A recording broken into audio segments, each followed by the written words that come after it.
ጤና ይስጥልን ውድ ተመልካቾቻችን አድማጮቻችን ከሰዓቱ አበይት መረጃዎች ጋር እኔ ደረጀ ሀብተወልድ ነኝ። አሁንም ከአማራ ክልልና ከተለያዩ ቦታዎች የደረሱኝ መረጃዎች አሉ። ሁሉንም በቅደም ተከተል ይዤላችሁ ቀርባለሁ። በቅድሚያ ግን የጠቅላይ ሚኒስትር አብይ አህመድን ምስጢራዊ ጉዞ እናስቀድም።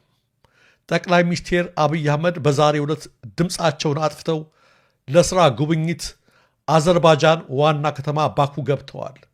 ጠቅላይ ሚኒስትሩ ባኩ ከተማ በሚገኘው ሄዳር ኦሊዮቭ ዓለም አቀፍ አውሮፕላን ማረፊያ ሲደርሱ በአገሪቱ የክብር ዘብ አቀባበል እንደተደረገላቸው የታወቀ ሲሆን አብረዋቸው በርካታ የመንግስት ባለሥልጣናት መጓዛቸውን መሰረት ሚዲያ ምንጮችን ዋቢ አድርጎ ዘግቧል።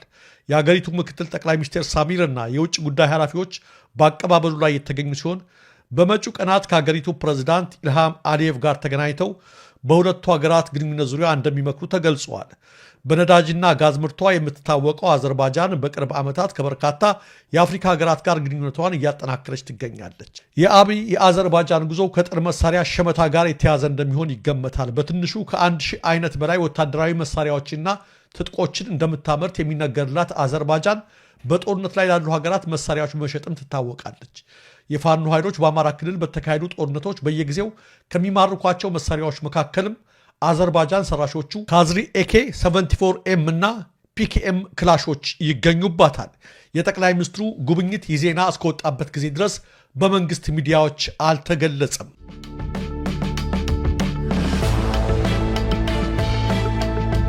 የፋኖ ኃይሎች ወደ ሻውራ ጣቁሳና ደልጊ ሲገቡ ህዝቡ በዚህ መልክ ነው ደማቅ አቀባበል ያደረገላቸው። ከተማዎቹ ሙሉ በሙሉ በአርበኞቹ ቁጥጥር ስር ቢገቡም አገዛዙ በተደጋጋሚ የድሮንና የአየር ጥቃት በመፈጸም ንጹሐን ላይ ጉዳት ማድረሱና የሲቪል መንደሮችን ማውደሙ ተገልጿል። የአየር ጥቃቱ በአሁኑ ሰዓትም እንዳልቆመ ከስፍራው የሚደርሰን መረጃ ያመለክታል። ተደርጓል። ከትናንት ውጊያ አለፋ አሁን ደግሞ ጣቁሳ ደልጊ ያለው የተመለከተ የዚህ ሰዓት መረጃችን በስፋት የማቀርብላችሁ ነው። በተለያዩ አካባቢዎች እንደዚሁ የአየር ጥቃቶች እየተፈጸሙ ነው የሚገኙ። ባሳለፍነው ሌሊት ብቻ እስካሁን ድረስ ውጤቱ ያልታወቀ የአየር ድብደባ ተፈጽሟል። አሁን በተለያዩ አካባቢዎች ውጊያው ከእግረኛ ወደ አየር ኃይል የተቀየረ ነው። ሌላው አሳዛኙ ነገር ተመልካቾቻችንና አድማጮቻችን ሻውራን ለመያዝ በተደረገው ውጊያ ያለቁት የሚሊሻዎች የአድማ በተናዎችና የወታደሮች አስከሬን በከተማው መንገድ ዳር ተከምሮ የሚታይ ሲሆን የከተማው ህዝብም ከአርበኞቹ ጋር በመተባበር ትናንት ሙሉ ቀን ሲቀብር መዋሉን በተንቀሳቃሽ ምስል ማለትም በቪዲዮ ተደግፎ የደረሰን ማስረጃ ያመለክታል።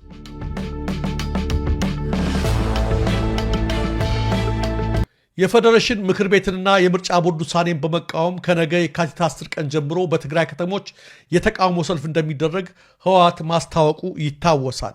የተቃውሞ ሰልፉ ዛሬ በሽሬ ከተማ ተጀምሯል።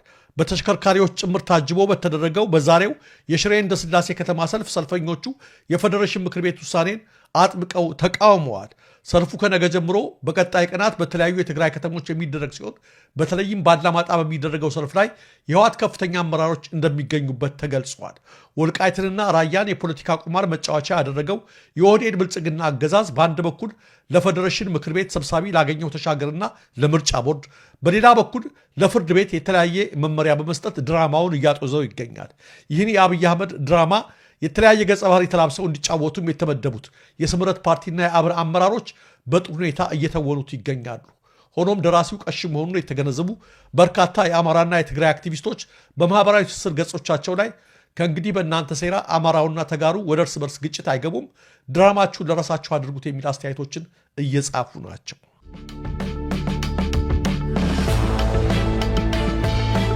ያገዛዙ ወታደሮች በሰላማዊ መንገድ እጅ መስጠታቸውን ቀጥለዋል። የአማራ ፋኖ ብሔራዊ ንቅናቄ ጎንደር ጠቅላይ ግዛት ዕዝ 204ኛ አስቻለው ደሴ ኮር አጼ ፋሊስ ክፍለ ጦር የምህረት አዋጁን ተጠቅመው በፈቃዳቸው የመጡ ያገዛዙ ወታደሮችን በመቀበል ላይ እንደሆነ አስታውቋል። ከክፍለ ጦሩ አዛዥ ከአርበኛ ዝናው አያናው ጋር በተደረገ ንግግር አንድ የሻምበል መሪን ጨምሮ 11 ያገዛዙ አድማ ብተና አባላት ከአንድ ብሬንና ከ11 የነፍስ ወከፍ ክላሽ ኮፕ ትጥቆች ጋር ክፍለ ጦሩን በሰላም እንደተቀላቀሉ ተገልጸዋል። በፈቃዳቸው ከነመሳሪያቸው እንደተቀላቀሉት የአድማ ብተናዎችም የክብር አቀባበል እንደተደረገላቸው ተመልክተዋል። አሁንም ቢሆን ለወደቀና ላለቀለት ስርዓት እርስ በርስ ከምንገዳደል በሰላማዊ መንገድ ድርጅታችንን ትቀላቀሉና ትግራችንን የጋራ እንድናደርግ ወንድማዊ ጥሪ እናቀርብላችኋለን ሲል የአፋብን ጎንደር ጠቅላይ ግዛት ዕዝ 204ኛ አስቻለው ደሴ ኮር ህዝብ ግንኙነት ክፍል ለቀሪዎቹ አባላት ጥሪ አቅርበዋል።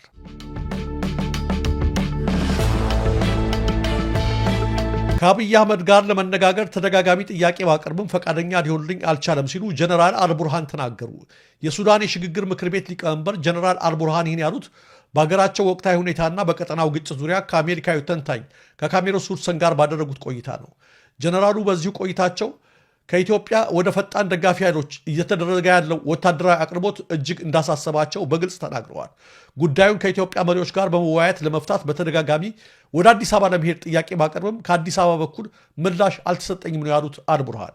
በዚሁ ቃለ ምልልሳቸው ምናልባት በኢትዮጵያና በኤርትራ መካከል ያለው ውጥረት ቢፈነዳ ሱዳን እንዴት እንደምትመለከተው የተጠየቁት አልቡርሃን ሱዳን በማንኛውም ቀጠናዊ ግጭት ውስጥ ተሳታፊ አትሆንም ሲሉ መልሰዋል።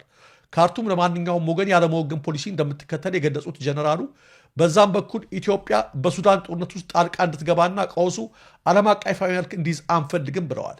ጀነራል አልቡርሃን ገለልተኛ ነን ቢሉም ከኢትዮጵያ መንግስት በኩል አርሚ ሰባ ለተባለው የትግራይ ኃይል ሱዳን ድጋፍ ታደርጋለች የሚል ተደጋጋሚ ክስ ይደመጣል። ይህን ተከትሎ የብሔራዊ መረጃና ደህንነት ዋና ዳይሬክተር አምባሳደር ሬድዋን ሁሴን የተመራና አቶ ጌታቸው ረዳን ያካተተ ልዑክ ወደ ሱዳን ተጉዞ ከወራት በፊት ለጀነራሉ ደብዳቤ ማድረሱ ይታወሳል። ይሁንና ሱዳን ለህወሓት ታደርገዋለች የተባለው ድጋፍ የኢትዮጵያ መንግስት ለሱዳን ተቃዋሚ ኃይሎች እየሰጠው ነው እንደተባለው ድጋፍ በዓለም አቀፍ ሚዲያዎችና በገለልተኛ አካላት ይፋ አልሆነም። የአብይ አህመድ አገዛዝ ግን ለአርኤስኤፍ ተዋጊዎች በኢትዮጵያ ክልል ውስጥ ወታደራዊ ጦር ሰፈር ከመስጠቱ በተጨማሪ የጦር መሳሪያ ማመላለስ ድጋፍ እንደሚያደርግ ነው የተጋለጠው። የአብይ አገዛዝ ድጋፍ የሚያደርግላቸው የአርኤስኤፍ የጦር አመራሮች በአልፋሽር ፈጽመውታል በተባለና በ3 ቀናት ብቻ ከ12000 በላይ ሰዎች ባለቁበት እጅግ ዘግናኝ ጭፍጨፋ ምክንያት በአሜሪካና በመንግስታቱ ድርጅት ማዕቀብ እንደተጣለባቸው መዘገባችን ይታወሳል። በአዲስ አበባና በዙሪያዋ በየመንገዱ የሚደረገው የግዳጅ አፈሳ እየተባባሰ በመምጣቱ በመዲናዋ ጎዳናዎች ከወትሮ በተለየ የሰዎች እንቅስቃሴ መቀነሱን ነዋሪዎች ተናገሩ። ቀደም ባሉት ጊዜያት አፈሳዎቹ የሚደረጉት በቀንም ሆነ በምሽት በየሰፈሮች በሚንቀሳቀሱ የፖሊስ መኪኖች አማካኝነት የነበረ ሲሆን አሁን ግን ማናቸውም ወጣቶች በሲቪል ፒካፖችና በአውቶቡሶች ጭምር እየታፈሱ በመወሰድ ላይ ናቸው ተብለዋል። በተለይ በአማራ ክልል ጦርነት አብዛኛውን ኃይሉን ያስጨረሰው ብልጽግና አሁንም የድሃ ልጆችን ከየመንገዱ እያነቀ በመውሰድ በለብ ለብ ስልጠና ወደ ጦር ሜዳ ማጋዙን ቀጥሎበታል።